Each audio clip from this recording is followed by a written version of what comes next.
이제 저녁 8시 30분 퇴근 후 퀴즈 한판. 혼자 하지 마세요. 같이 해요. 매일 저녁 8시 30분 많은 참여 바랍니다. 안녕하십니까, 신기수입니다. 자, 화요일 날 거인의 시선 시작하도록 하겠습니다. 오늘 시장이 뭐 좀 주춤거리죠. 예, 그러니까 그 전에 일주일 동안 올라온 거를 보게 되면은 결국에는 그 일주일 동안, 지난 일주일 동안의 상승이 왜 올라왔느냐 그러면은 에이펙이라는 단어로 이제 대표를 할 수가 있을 것 같아요. 특히 이제 그 미중 정상회담에 대한 어떤 기대감, 미국과 중국과의 어떤 이제 갈등이 조금 완화될 것이라는 어떤 기대감들로 이제 올라왔다 볼 수가 있고, 그걸 이끌었던 것도 이제 그 우리나라 증시뿐만 아니라 글로벌 증시 전체를 이끌었기 때문에 결국 이제 미국 증시가 이렇게 지난번에 이제 빠졌던 거는 왜 빠졌냐면은 뭐 이제 결국에는 이제 중국에서 뭐 히토류 또 제재하고 이러면서 이제 빠진 거 아니겠습니까? 그러다가 왔다 갔다 하다가 그러다가 다시 반등이 또 급하게 나오는 이유 자체가 이제 그랬던 것이 이제 그 갈등이 좀 봉합되는 이런 수순. 중국도 히토류를 제재를 안 하고 그러니까 1년 유예로 돼 있는 것 같아요. 그러니까 일단은 뭐 안 하겠다는 거고. 그리고 미국 같은 경우에도 이제 관세 추가로 뭐 100%, 150% 얘기했던 거 이제는 안 하는 쪽으로 가닥을 잡는 것 같습니다. 그러면서 올라왔기 때문에 결국 우리 시장도 이제 그런 분위기 타면서, 물론 이제 그 전에도 우리 시장은 많이 올라왔습니다만은 또 최근의 일주일은 바로 이제 그런 장세다 이렇게 봐야 될 겁니다. 그래서 이제 에이펙 정상회담은 내일부터 시작입니다. 정상 주간이 내일부터 시작해서 30일, 11월 1일까지 있죠. 내일은 한미 정상회담이 있고요. 그리고 30일 날은 이제 뭐 제일 관심을 많이 받는 미중 정상회담이 있고, 11월 1일 날은 한중이 있고, 오늘은 지금 그 일본하고 미국하고 또 만나는 또 이벤트가 있고요. 그래서 이번 주는 계속해서 정상회담들이 있기 때문에 그런 부분들에 대해서 이제 결과를 좀 시장이 이제는 좀 주시를 해봐야 되겠죠. 지금까지는 잘 될 거야, 잘 될 거야 이러면서 올라왔지만 이제는 정말 무슨 얘기가 나오는지, 또 실제로 기대치에 미치는지 그런 것들을 좀 이제 봐야 되기 때문에 시장이 오늘 좀 주춤합니다. 오늘 조금 수급상으로 보면은요, 외국인들이 코스피를 지금 현재 1조 2천억을 팔아요. 굉장히 많이 팔고 있죠. 보통 이렇게 이제 코스피를 많이 팔 때는 선물을 매수해서 해지하는 게 보통인데 오늘은 선물까지 팔아요. 1조를, 금액으로 보면 1조를 지금 팔고 있습니다. 그래서 일단 수급상으로 조금 외국인들 이탈이 심하다. 이런 이제 생각이 조금 들긴 해요. 그리고 또 한 가지, 환율이 그래도 좀 지켜는 주고 있습니다. 1,440원 위쪽으로 확 뛰지는 않고 있죠.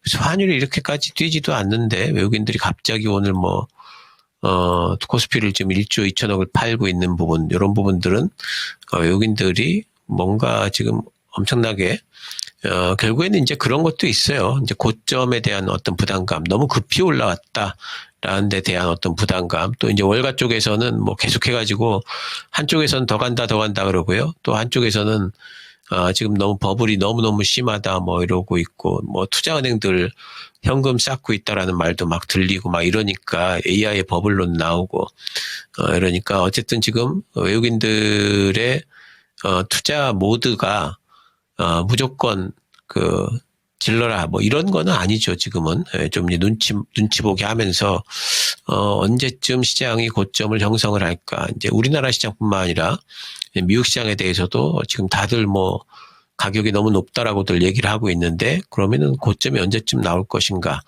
특히 이제 요 이틀간 보면은 갭으로 뛰었지 않습니까? 나스닥 같은 경우에.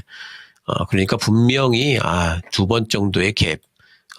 그것도 갭상승 폭이 전날 금요일 날 같은 경우에는 종가가 1.15%, 어제 같은 경우에는 종가가 1.8%나 올랐습니다. 그러니까 이틀 동안에 3%가 올랐죠. 나스닥이. 지수가 이틀 동안 3%가 올랐으면은 적어도 쉬어가겠구나라고 미리 이 얘기를 예상을 하는 거고, 그렇다면은, 미국 증시가 쉬게 되면 우리 증시도 좀 쉬지 않겠는가라는 예상을 이제 하는 거죠. 그리고 또 한 가지 이제 쉬는 와중에, 쉬려고 하는 와중에 혹시라도, 정상회담에서, 뭐 기대치에 좀 못 미치는 일이 발생한다든가, 뭐 이제 이런 것들이 발생하면은 시장에 좀 조정이 들어올 수 있기 때문에, 거기에 대해서 미리 좀 대비를 하는 것 같습니다. 하지만 제가 이제 계속 말씀드립니다만은 중기적으로 뭐 우리 시장은 계속 더 간다 지금 계속 말씀드리고 있죠. 중기적인 부분의 방향성에 대해서는 훼손이 없다. 하지만 뭐 짧게 단기적으로는 조금 쉬어갈 만한 구간이기도 하다. 뭐 지난주에 이제 그 공방 때도 그런 말씀을 드렸습니다. 그래서 이제 그런 어떤 그 쉬어감의 어떤 느낌은 분명히 좀 있는 것 같아요. 그래서 이제 어쨌든 이번 주에는 그 정상회담도 있지만 또 이벤트가 상당히 좀 많이 있죠. 이번 주는 FOMC 금리 결정도 있고. 그래서 그런 부분들이 조금 이제 물음표들이 많아요.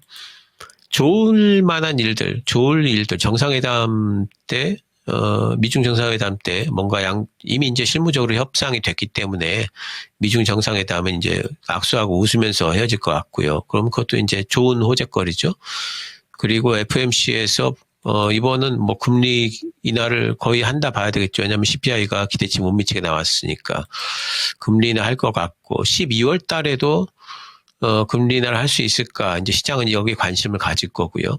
그래서 지금 이제 여러 가지 호재거리, CPI가, 좀 덜 나옴으로 인해 가지고 금리 인하를 할 거라는 기대감도 시장에는 어느 정도 반영이 됐고, 또 APEC 정상회담에 대한 기대감도 어느 정도 반영이 됐어요. 그래서 좋은 호재거리는 이미 다 반영이 되지 않았나. 이제 시장이 확인하려고 하는 거는 이제는 12월 달에도 금리 인하를 계속할 수 있을 것인가에 대한 걸 확인을 하려고 할 거고요. 또 한 가지는 이제 한미 관세 협상이 과연 언제쯤 마무리가 될까. 또 서로 간에 의견 차이가 있다는데 어느 정도나 심각한 정도의 의견 차이냐. 이게 나중에 혹시라도 좀 잘못되는 쪽으로 가는 거 아니냐. 이제 이런 어떤 그런 여러 가지 것들이 이제 물음표들이 생기는 구간이죠. 그래서 지금부터는 지금까지는 이제 박수치는, 시장이란 건 늘 선반영하지 않습니까? 이제 소문에 올랐죠. 그런데 이제부터는 뉴스를 좀 확인을 해봐야 되겠다는 거죠. 지금까지는 느낌표로 마구마구 지금은 수급이 들어오는 그런 시기였다면은 지금부터는 좀 물음표가 이제부터는 하나둘씩 좀 생기는 그런 구간에 진입한다 하는 부분을 우리가 좀 이제 봐야 되겠고요. 오늘 뭐 이제 그 종목들 움직임만 보더라도 여러 가지 이제 그런 심리들이 좀 보이긴 합니다. 특징주 잠깐 들어가면요. 오늘 반도체가 다 좋진 않죠. 삼성전자 같은 경우에는 2%가 지금 빠지고 있습니다. 10만 원을 넘었다가 지금 이제 다시 또 이제 10만 원 밑으로 내려왔는데 뭐 그게 중요한 건 아니에요. 어쨌든 방향성은 유지하지만 조금 이제 쉬어간다 봐야 되겠고, 하이닉스도 오늘 좀 쉽니다. 하이닉스는 이제 뭐 실적 발표 바로 앞두고 있고, 삼성전자도 내일 모레죠. 컴콜 앞두고 있죠. 그래서 아마도 삼성전자 컴콜 때 또 좋은 얘기 하면서 갈 걸로 봅니다. 근데 오늘은 이제, 특징적으로 좀 유리기판 종목들이 움직입니다. 필옵틱스, 움직이고, 3% 정도 지금 오르고 있고, 윗골이 좀 달았네요. 그리고 YC캠도 5% 정도, 한빛레이즈도 뭐 이제 12% 정도 가는데, 유리기판 쪽에는 뭐 제가 그 필옵틱스 같은 경우에는 대장주로 계속 추천도 해드렸고, 유리기판의 시대는 꼭 온다. 그래서 제가 이제 그 혁신 기술로 세 가지를 제가 말씀드렸지 않습니까? 투자 스쿨에서도 그때 말씀드렸던 게 CXL, 그리고 유리기판, 그리고 소캠, 요 세 가지가 가장 그 단기적으로 우리가 주가에도 반영이 될 수 있는 혁신 기술이다 말씀드렸죠. 그리고 유리기판도 이거는 그 유리기판을 언제 이것을 도입을 하느냐의 문제지 이건 꼭 도입할 수밖에 없다 이렇게 말씀을 드렸죠. 그래서 유리기판주들은 계속해서 이제 관심을 좀 가지셔야 되고, 반도체 쪽에서 종목을 고르실 때도 여러분들이 종목 고르는 요령이 뭐냐면은 그냥 반도체 종목들이 굉장히 많지 않습니까? 근데 그 많은 반도체 종목들 중에 첫 번째는 뭐냐면은 트렌디한 반도체 내에서도 섹터가 있어요. 그러니까 뭐 유리기판이나 뭐 CXL 이런 쪽으로 이런 단어가 붙어가지고 좀 트렌디하게 섹터가 형성된 모멘텀이 있는 약간의 테마성 모멘텀도 있는 그런 섹터를 고르시고요. 그 다음에 그 섹터 내에서의 대장주들을 고르셔야 됩니다. 그러니까 반도체 고르자 이러면은 아직 못 올라가니까 누구지? 이러고 반도체 종목 중에서 하나 고르지 마시고요. 그런 섹터를, 좀 이제 트렌디한 섹터, 그리고 대장주, 이런 것들을 보셔야 됩니다. TLB 같은 종목도 왜 이렇게나 올라오겠어요? 소캠 아닙니까? 소캠이고, 소캠 내에서 대장주잖아요. 그러니까 많이 올라왔지만, 대장주들은 이렇게 가격 조정이 안 나와요. 그냥 기간 조정 형태로 가버리죠. 이런 정도라면 TLB는 또다시 신고가를 낼 수가 있는 정도의 움직임을 보이고 있단 말이죠. 그래서 이 대장주들의 움직임이라는 거는 얘들은 맨 먼저 오르고 맨 나중에 꺾입니다. 그리고 가장 많이 오르고 그리고 덜 내려갑니다. 이런 것들이 대장주의 움직임이란 말이죠. 그러니까 여러분들이 계속 뭐 변방에 있는 종목들, 아직 못 오른 종목들 이런 거 찾지 마시고요. 반도체 특히나 하시려면은 대장주를 보셔야 됩니다. 반도체라는 섹터 모멘텀이 가령 단기 모멘텀이다 그러면은 굉장히 민감하게 대응하셔야 되겠지만 지금 반도체라는 이 섹터 모멘텀은 내년까지 어쩌면 내후년 상반기까지도 계속될 실적 모멘텀이기 때문에 그렇게까지 민감할 필요도 없어요. 그래서 잘 가는 종목들 잡으셔도 더 간다 이렇게 생각을 하셔야 되고 잘 가는 종목이 더 빨리 간다라고 생각들을 하셔야 됩니다. 대장주들을 고르셔야 됩니다. 뭐 필옵틱스라든가 또 뭐 CXL 쪽에 이런 네오센 같은 종목들 지금 잘 올라와가지고 상당히 조정을 좀 잘 받고 있죠. 이런 수렴 구간으로 가고 있죠. 주가라는 건 늘 이렇게 확산 그리고 수렴 이후에 확산 또 수렴 또 확산 이렇게 갑니다. 수렴이 지금 잘 진행이 되고 있기 때문에 이런 종목들을 위주로 해서 잘 가는 종목들을 위주로 해서 여러분들이 관심을 가지시기 바랍니다. 삼성전기 뭐 주구장창 가죠. 주구장창 갑니다. 제가 이걸 언제 14만 원 이하에서 지금 말씀을 드렸는데 거의 뭐 제가 추천해드린 그 가격에서 2배까지 가면 삼성전기가 이렇게 더블 날 줄 누가 알았겠어요. 근데 그때 저는 분명히 말씀을 드렸습니다. 반도체가 좋을 거고 반도체가 좋은데 MLCC가 안 좋을 수가 없다. 반도체를 뭐 쌀이라고 하지만 MLCC도 뭐 잡곡 중에 현미 정도는 된다 이렇게 말씀을 드렸죠. 계속 갑니다. 삼성전기 가지고 계신 분들은 지금 뭐 쉽게 팔 이유가 없어요. 지금 그냥 가지고 계시면 되겠고요. 그래서 반도체와 또 이 MLCC 이런 이제 이런 쪽에 이제 실적들은 내년까지 일단 가시성이 뭐 거의 뭐 보장이 돼 있다 이렇게 봐야 되기 때문에 쉽게 파시면 안 됩니다. 오히려 시장 조정 받을 때마다 1차적으로 반도체 잡으셔야 되고요. 계속해서 종목들은 여러분들이 골라 나가셔야 되는 게 이쪽 반도체고 또 삼성전기고 이렇다 말씀을 드리고요. 또 전력기기 오늘 또 잘 가죠. 전력기기도 제가 거의 한 번도 안 빼놓고 말씀을 드리는 섹터 아닙니까? 결국엔 또 이제 또 올라갑니다. 그러니까 지금은 또 이렇게 쭉 올라가면서 급히 올라가니까 또 쉬겠죠. 그런 것들을 잘 이용을 하셔야 됩니다. 그러니까 급히 올라갔으니까 좀 아마 쉴 겁니다. 그래서 이제 그런 부분들을 지금 뭐 따라잡으시는 분들은 안 되겠죠, 그러면은. 가지고 계신 분들은 뭐 한 5일선 정도 마지노선으로 해가지고 비중 축소 정도 해주시고 이렇게 하시면 될 겁니다. 전력기기 쪽은 관세를 매긴다 할지라도 미국 쪽에서 우리나라 물건을 안 쓸 수가 없어요. 왜냐하면은 지금 그 미국의 데이터 센터가 빨리빨리 진도가 안 나가는 이유 중에 가장 큰 이유가 전력 인프라 때문에 그렇습니다. 전력 인프라 때문에 잘 안 나간다면 전력 인프라를 구축을 해야 돼요. 데이터 센터를 만들려면은 땅 사는 게 그 제일 첫 번째 문제고요. 두 번째가 뭐냐면은 물 대는 거 이런 게 두 번째고요. 그런 것들이 해결이 되면 그 다음에 뭐냐면은 거기에 들어가는 게 그 전선 까는 게 그 다음에 전력 그 송전선 깔고 뭐 이런 것들 하는 게 그 다음에 돈 많이 들어가는 겁니다. 그거 안 할 수가 없죠. 우리나라 제품 안 쓸 수도 없고 효성중공업도 잘 가고 있고 또 뭐 산일전기도 잘 가고 있고 LS일렉트릭도 또 잘 가고 있고 전력기기는 지금은 그 신규 매수하실 분들은 지금 들어가지 마시고요. 벌써 사셨어야 돼요. 지금 이제 가지고 계신 분들 영역이고 조금 조정 받으면 또 들어가시기 바랍니다. 로봇주들 오늘 살짝 반등들이 또 나옵니다. 뭐 레인보우 살짝 나오고 로보스타가 오늘은 또 뽑아주네요. 로보티즈가 요즘에 좀 옆으로 좀 횡보하고 있죠. 얘를 사세요 오히려. 그러니까 뭐 밑에서 기는 애들 사지 마시고요. 이렇게 좀 가는 애들을 오히려 사세요. 그리고 10% 20% 빨리 나올 거 아니겠습니까? 그럼 팔고 나오고. 지금 로봇주로 뭐 무슨 더블을 보고 뭐 3더블 보고 이럴 건 아니잖아요. 그러니까 뭐 한 잡아가지고 또 뭐 한 10% 20% 올라가면은 팔아주고 하는 이런 매매 하기에는 딱 좋다. 예, 그리고 레인보우가 40만 원 찍을 때까지는 로봇주들이 계속 올라갈 겁니다. 예, 오르다 빠지다 계속 살아있을 거예요. 대장주가 살아있으면은. 그러니까 그런 부분들을 생각을 하시고 로봇주도 아마 제가 거의 한 번도 안 빼놓고 말씀을 드린 것 같아요. 지금 쉴 때 들어가시는 거, 쉬는 건 얼마나 좋습니까? 로봇주도 관심 가지셔야 되고요.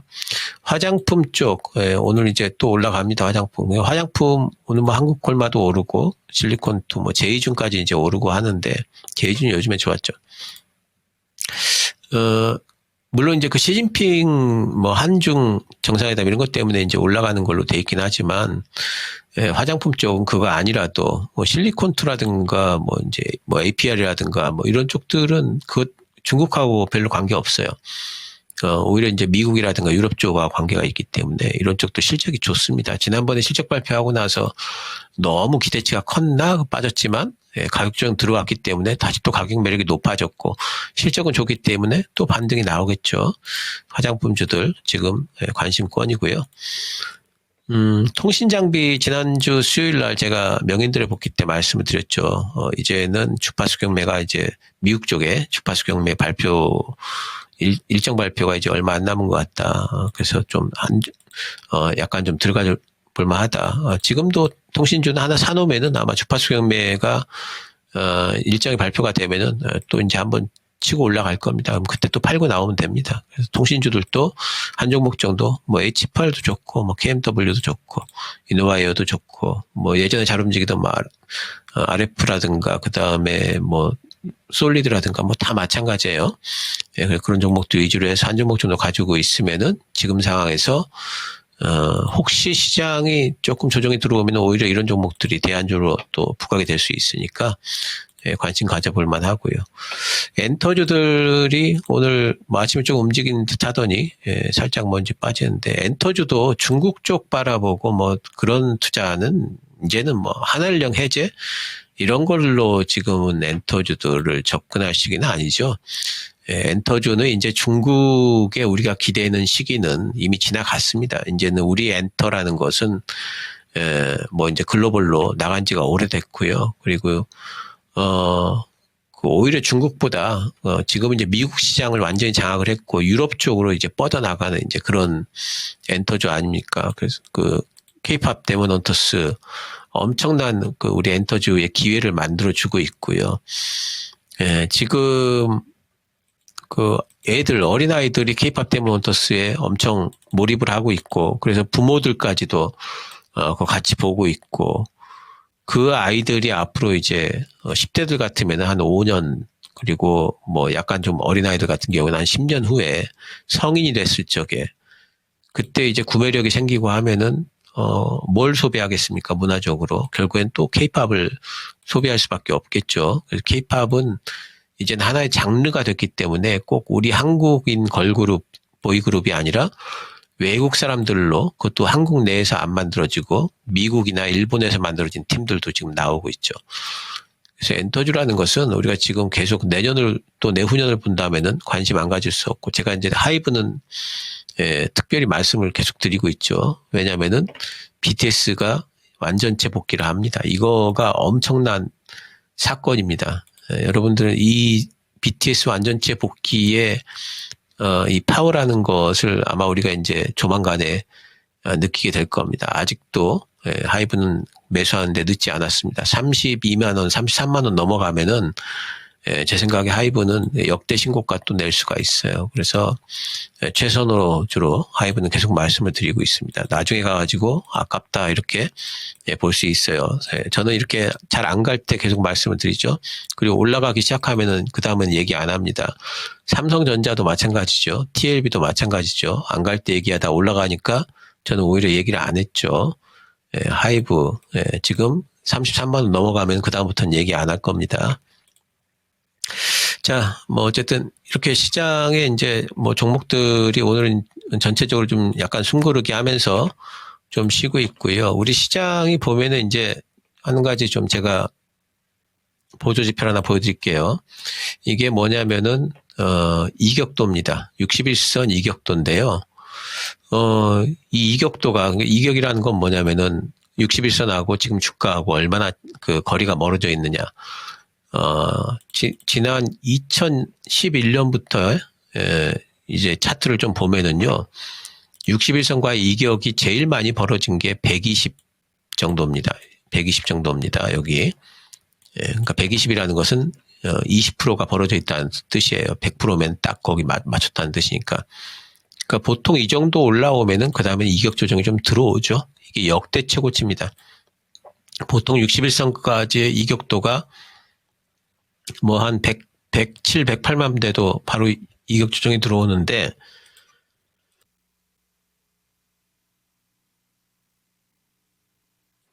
지금은 그 이격도가 120까지 올라왔어요. 이 정도면 이제 쉬어가는 게 전혀 이상하지 않습니다. 그래서 일단 약간의 이격 조정이 좀 들어와야 되겠다라고 좀 생각이 좀 들고요. 그래서 코스피는 이제 이격이 벌어졌다는 얘기는 뭐냐면 사람들이 이제 조심하기 시작한다는 뜻이에요. 그리고 뭔가 조금 이상하면은 이제 팔 준비가 됐다라는 뜻이고, 지금은 이제 주가가 팡팡 뛰기보다는 제 생각에는 좀 옆으로 좀 흐를 가능성이 높습니다. 그러니까 이런 부분들을 생각을 좀 하시면서 제가 지난주 공방 때는 뭐라고 말씀드렸냐면 코스피가 5일선 깨지면은 저는 대응할 겁니다. 조금 주식 비중 줄일 겁니다. 이렇게 말씀을 좀 드렸었죠. 그런 식의 대응들 조금 이제 좀 봐야 될 필요가 있고, 그래서 순환매는 계속 돌기 때문에 순환매 형태로의 어떤 그 주식 접근 이런 것들은 가능할 걸로 봅니다. 관심 섹터는 제가 뭐 계속 말씀드리는 반도체 중심, 그리고 코스닥이 가기 때문에 바이오와 2차 전지 계속 관심 갖자 말씀드리고, 아까 말씀드린 엔터, 뭐 딱 종목 찍어서 하이브, 그리고 로봇주들, 그리고 전력기기 이런 쪽들은 계속해서 관심을 가져야 될 것 같습니다. 시장 만약에 잠잠해지고 좀 조정 들어오잖아요. 딴 거 뭐 생각하지 마시고 그냥 반도체 사세요. 2차 전지 살까 바이오 살까 이런 거 고민할 필요도 없어요. 그냥 반도체 그냥 사시면 되겠습니다. 자, 신기 주셨습니다. 감사합니다.